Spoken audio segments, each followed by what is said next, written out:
পাখিটাই আমার ছিল না রে, মিথ্যে মায়ায় পুষেছিলাম বুকের ভেতরে। আপন ছেড়ে উড়াল দিলি কোন সে অজানাতে, পাখিটাই আমার ছিল না রে, মিথ্যে মায়ায় পুষেছিলাম বুকের ভেতরে।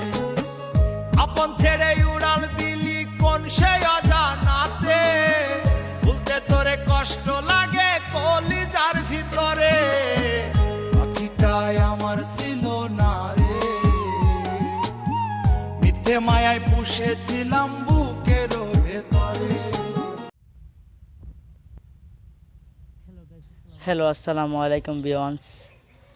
আশা করি সকলে ভালো আছেন। আমার পক্ষ থেকে সালাম জানাই। আমরা কালীগঞ্জ বাজার দেখতে পাচ্ছেন কি ভিউ। অবশ্যই লাইক কমেন্ট শেয়ার করে দিবেন। আল্লাহ হাফেজ, ভালো থাকেন, সুস্থ থাকেন।